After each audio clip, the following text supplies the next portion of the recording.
Hey guys, it's Franz from Medmastery. Today I want to show you a really cool tool that I'm using almost on a daily basis, and it's called Consensus.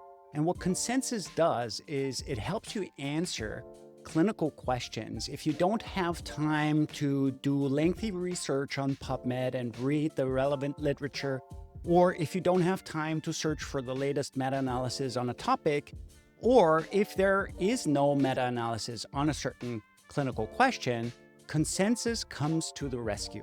So let me show you what it can do. So let's say we're interested in the question if social media use is associated with negative effects on teenagers' mental health.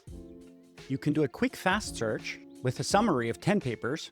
You can do a pro search, which is a smart search analysis of the 20 most relevant papers. And then you can do a deep research. And I'll show you what that is a little later.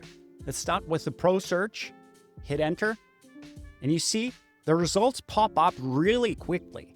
So this is really for a fast search, but it's already very good. And you'll see that this result is very consistent with what we'll get in the deep research a little later. So the answer is yes, social media use is associated with negative effects on teenagers' mental health, especially with problematic or excessive use, though the strength and nature of this association vary.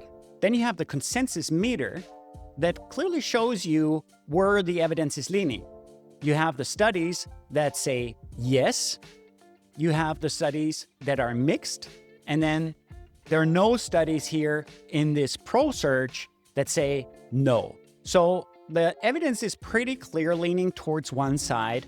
And then you have a summary with a really good overview. You know, these are the factors that mental health effects are associated with. Then you get the limitations and nuance and conclusion.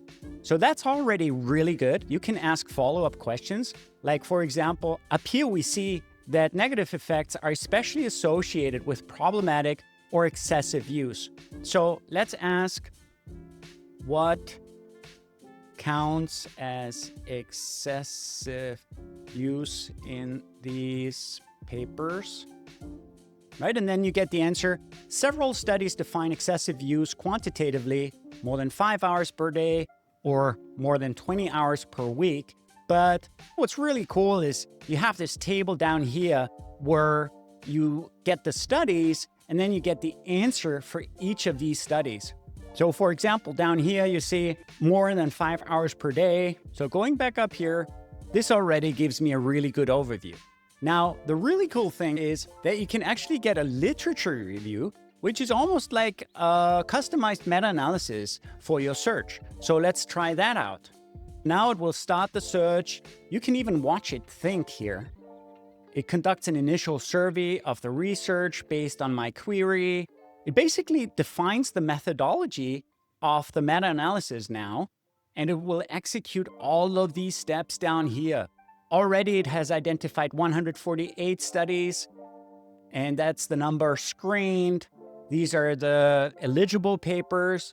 And then at the end, it will come up with the count of how many studies were included. So we're not going to wait for that because I've done that exact same search already before. So here we are. This is the finished literature review. And you see it identified 1,026 studies. It screened 439 of them. It classified 393 as eligible, and it included 50 papers in this assessment. So again, we see social media is associated with negative effects on teenagers' mental health, especially when use is excessive or problematic. This is pretty similar to what we got above in the pro search. The consensus meta points into a very similar direction, with 23 studies saying yes, 3 saying possibly, 12 are mixed, and 2 say no. It's very comparable to what we got above. You see the methods, you see a little graph down here of the number of studies that were identified, screened, eligible, included, and then finally the results. And then also down here by paper, you can screen the key papers included in this assessment. What did they look at?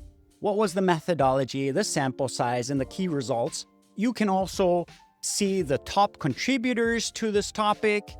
So this O'Reilly person contributed 3 papers. And then if you hover over this paper, you already see this is the paper that's included social media and adolescent mental health, the good, the bad, and the ugly. And then if you click on details, the sidebar pops up and you can look at several things. If the PDF is available, then you can scroll through the PDF here. You can check out the abstract of that paper.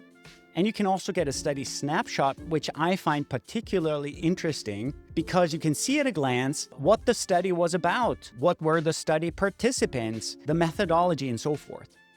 And then you get a discussion, and then the claims and evidence table. So, for example, problematic excessive use is linked to depression and anxiety, and the evidence for that is strong. Then you see all the papers that support that. The green ones are the supportive ones.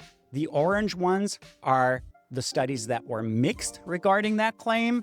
And then the yellow ones say there is a possible association. And the red ones are the ones that say, no, there is no association. Then you get a little matrix down here. And you can see that 18 studies linked general use to depression and anxiety. 14 linked problematic use to depression and anxiety, passive use, and so forth. And this is also a great way to spot if there are holes in our knowledge somewhere here, right? If there's no study in this section, then that could be an opportunity for you to tackle. Now, another really cool feature is the fact that you can actually filter this review for various parameters. You can, for example, say, exclude preprints, please. You can say, only include meta-analyses, randomized clinical trials, and observational studies, right? And then you could, for example, only include Q1 journals. Those are the most prestigious journals, the ones that really are the most highly cited, and it's hardest to publish in those. Then we apply this filter. So it basically rewrote the entire assessment based on these studies. We get a new consensus meta, which looks very similar to the one we already had. And the answer is still the same. And what is also very cool, you can export the citations into whatever tool you're using, EndNote, Zotero, or just export it as a CSV file. So I hope you can see that this tool can be really, really useful in your daily clinical practice. Also, full transparency, I have no affiliation with Consensus. There are no financial ties with the company. I'm really just recommending the tool because I'm using it a lot and I find it very helpful, and I hope that you will get value out of it as well. And before you leave, please make sure to subscribe to our YouTube channel because that means a lot.